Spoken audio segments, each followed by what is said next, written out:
This information concerns a Tentative Interim Amendment, or TIRE, to the 2005 edition of the National Electrical Code, specifically addressing Section 680.26 related to equipotential bonding.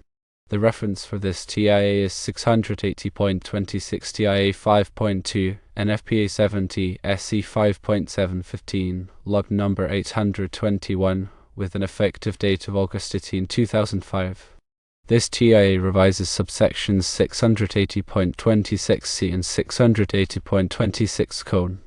Section 680.26 covers equipotential bonding. Subsection C discusses the equipotential bonding grid. The part specified in 680.26b must be connected to an equipotential bonding grid. The conductor used for this grid must be solid copper, and it can be insulated, covered, or bare. The minimum size for this conductor is 8 American wire gauge, or AUG. Alternatively, rigid metal conduit made of brass or other identified corrosion-resistant metal conduit can be used. Connections to the grid must be made using exothermic welding or listed pressure connectors or clamps.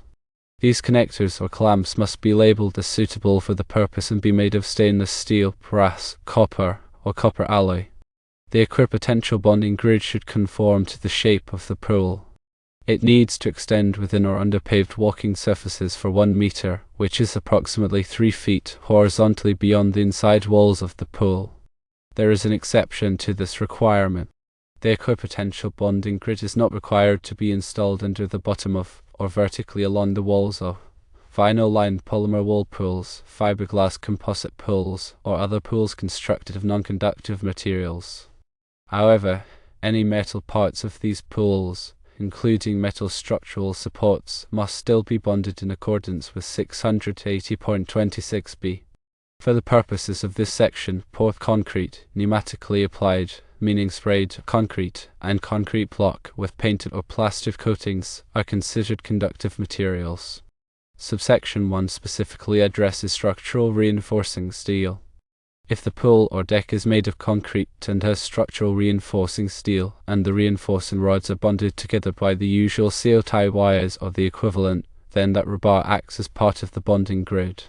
If the deck reinforcing steel is not an integral part of the pool structure, it must be bonded to other parts of the bonding grid using a minimum 8 AWG solid copper conductor. The connection method should comply with 680.26d. In summary, this TIA clarifies the requirements for equipotential bonding around swimming pools to enhance electrical safety. It specifies the materials, sizes, and connection methods for the bonding grid, as well as exceptions for certain types of pool construction. This amendment aims to reduce the risk of electric shock by ensuring all conductive parts around the pool are properly bonded together. Understanding these requirements is crucial for electrical contractors and inspectors to ensure compliance with the National Electrical Code and maintain a safe environment around swimming pools. The equipotential bonding grid serves to minimize voltage gradients in the area around the pool, thereby reducing the risk of electric shock. Where a fault occurs, the bonding grid helps to equalize the electrical potential, preventing dangerous voltage differences that could cause current to flow through a person in or near the pool. This is a critical safety measure, especially considering the presence of water and the potential for electrical equipment to malfunction. The specifications for the bonding grid, including the minimum conductor size and the acceptable connection methods, are designed to ensure that the grid can effectively carry fault current and maintain equipotentiality. The requirement for the grid to extend 3 feet horizontally beyond the inside walls of the pool ensures that the bonding covers a sufficient area where people are likely to be walking or standing. The exception for non-conductive pools recognizes that the risk of electric shock is lower in these situations, as the pool structure itself does not conduct electricity. However, it is still important to bond any metal parts of these pools to ensure that they are at the same electrical potential as the surrounding area. The inclusion of poured concrete, sprayed concrete, and concrete block with painted or plastered coatings as conductive materials is important because these materials can become conductive when wet. Therefore, they need to be properly bonded to the equipotential grid to prevent voltage differences. The requirements for bonding structural reinforcing steel are also critical, as the steel can provide a path for fault current. By bonding the reinforcing steel together into the bonding grid, the risk of electric shock is minimized. Overall, this TIA provides important clarifications to the National Electrical Code regarding equipotential bonding around swimming pools. By following these requirements, electrical contractors and inspectors can help to ensure that swimming pools are safe from electrical hazards. It's important to consult the full text of the TIA and the 2005 National Electrical Code for complete information and to ensure compliance with all applicable requirements. This explanation is for informational purposes only and should not be considered a substitute for professional electrical advice. Always consult with a qualified electrician for any electrical work or installations. The purpose of equipotential bonding is to create a low-impedance path for fault current, allowing protective devices such as circuit breakers or ground fault circuit interrupters, known as GFCIs, to quickly detect and interrupt the current. This rapid interruption minimizes the duration of any potential shock, reducing the severity of the injury. The bonding grid also helps to prevent the buildup of static electricity, which can be a nuisance and, in some cases, a safety hazard. The selection of appropriate materials for the bonding grid is also crucial. Copper is an excellent conductor of electricity and is resistant to corrosion, making it a suitable choice for the bonding conductor. Stainless steel, brass, copper, and copper alloys are also acceptable for connectors and clamps because they are also corrosion resistant and can provide a reliable electrical connection. Exothermic welding is a preferred method of connection because it creates a permanent, low-resistance bond. Listed pressure connectors and clamps are also acceptable, provided that they are specifically labeled for use in bonding applications and are made of the specified materials. These connectors must be properly installed and maintained to ensure a reliable connection. The requirement for the bonding grid to conform to the contours of the pool is intended to ensure that the bonding is effective in all areas around the pool. The grid should be installed in a manner that provides a continuous, low-impedance path for fault current throughout the area. The 3-foot horizontal extension of the grid beyond the inside walls of the pool is based on the assumption that people are likely to be standing or walking within this area. By extending the bonding grid to this distance, the risk of electric shock is minimized in these areas. The exception for non-conductive pools recognizes that the risk of electric shock is lower in these situations, but it is still important to bond any metal parts of the pool to ensure that they are at the same electrical potential as the surrounding area. This includes metal ladders, handrails, and other metal fixtures. The inclusion of poured concrete, sprayed concrete, and concrete block with painted or plaster coatings as conductive materials is based on the fact that these materials can absorb moisture and become conductive. Therefore, they need to be properly bonded to the equipotential grid to prevent voltage differences. The requirements for bonding structural reinforcing steel are also critical, as the steel can provide a path for fault current. By bonding the reinforcing steel together into the bonding grid, the risk of electric shock is minimized. The bonding of the reinforcing steel is typically accomplished by using steel tie wires to connect the reinforcing rods together. These tie wires should be made of the same material as the reinforcing steel and should be securely fastened to the rods. In addition to the requirements for equipotential bonding, the National Electrical Code also includes other requirements for electrical safety around swimming pools. These include requirements for the location of electrical equipment, the use of ground fault circuit interrupters, and the installation of underwater lighting. All of these requirements are designed to work together to minimize the risk of electric shock around swimming pools. It is important for electrical contractors and inspectors to be familiar with all of these requirements and to ensure that they are properly implemented. The information presented here is based on the 2005 edition of the National Electrical Code and the TIA referenced. It is important to consult the latest edition of the code and any applicable local codes for the most up-to-date requirements. Electrical codes and standards are constantly evolving to reflect new technologies and best practices. It is therefore essential to stay informed of any changes to the code and to ensure that all electrical work is performed in accordance with the latest requirements.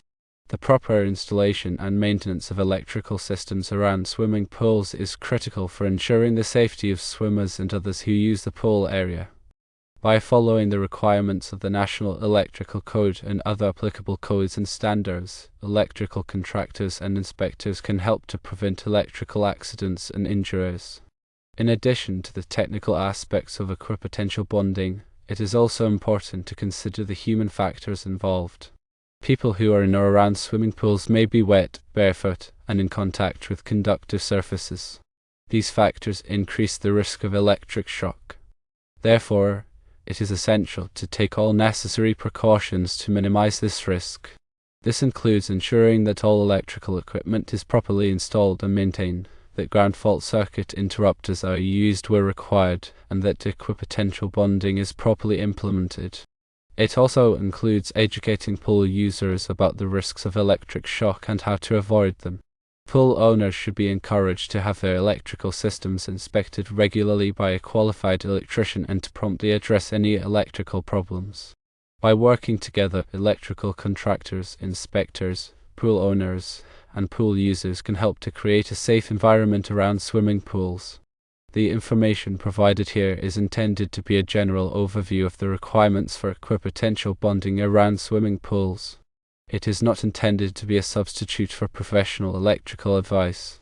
Always consult with a qualified electrician for any electrical work or installations. It is also important to note that the requirements for equipotential bonding may vary depending on the specific location and the applicable local codes. Therefore, it is essential to check with the local authorities to ensure compliance with all applicable requirements. The goal of equipotential bonding is to create a safe environment around swimming pools by minimizing the risk of electric shock. By following the requirements of the National Electrical Code and other applicable codes and standards, and by taking all necessary precautions, we can help to prevent electrical accidents and injuries. Remember to always prioritize safety when working with electricity and to consult with a qualified professional when in doubt. Staying informed and proactive is key to ensuring the well-being of everyone who enjoys swimming pools. The implementation of equipotential bonding, as detailed in the National Electrical Code Section 680.26 and further clarified by this TIA, is a proactive measure aimed at mitigating potential electrical hazards in and around swimming pools. The principles behind this requirement focus on creating a unified electrical potential across all metallic components and conductive surfaces within the pool area. This reduces the likelihood of voltage differences that could lead to electrical shock. The importance of using appropriately sized conductors, specifically a minimum of 8 AWG solid copper, cannot be overstated.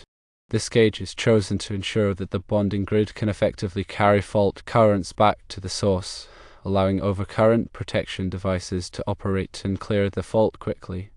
The conductor's insulation, covering, or lack thereof, does not impact its ability to conduct electricity for bonding purposes, but consideration should be given to the environment to prevent corrosion or degradation. The use of exothermic welding or listed pressure connectors made from compatible metals such as stainless steel, brass, copper, or copper alloys ensures a reliable and long-lasting connection. These methods minimize the risk of connection failure over time, which could compromise the integrity of the bonding system. The extension of the bonding grid 3 feet horizontally beyond the poles and side walls acknowledges the area where individuals are most likely to be present. This extended grid ensures that any conductive objects within this zone are also brought to the same electrical potential, further reducing the risk of shock. The exception provided for non-conductive pools, such as those constructed with vinyl liners, fiberglass, or polymers, recognizes the reduced risk associated with these materials. However, it's critical to understand that this exception does not eliminate the need for bonding altogether. Any metallic components associated with these pools, such as ladders, handrails, or lighting fixtures, still require bonding to maintain equipotentiality. The inclusion of concrete, whether poured, sprayed, or block, as a conductive material underscores the importance of bonding even in seemingly non-conductive environments. Concrete, when wet, can conduct electricity, and the presence of reinforcing steel further enhances its conductivity. Therefore, bonding the reinforcing steel and any exposed concrete surfaces is essential. The requirement to bond the reinforcing steel within concrete structures, such as the pool deck, ensures that the entire structure is at the same electrical potential. This is typically achieved by connecting the reinforcing rods with steel tie wires, creating a continuous conductive pathway. In situations where the deck is not structurally integrated with the pool, a separate bonding connection using a minimum of 8 AWG solid copper conductor is required. This connects the deck reinforcing steel to the overall bonding grid, ensuring equipotentiality. The reference to section 680.26d for connection methods highlights the need for following established practices for creating reliable bonding connections. This may involve using specific types of connectors or clamps that are listed for bonding applications and are compatible with the materials being joined. Overall, the TIA to NEC section 680.26 emphasizes the importance of equipotential bonding as a critical safety measure in and around swimming pools. By adhering to these requirements, electrical professionals can significantly reduce the risk of electrical shock and ensure the safety of pool users.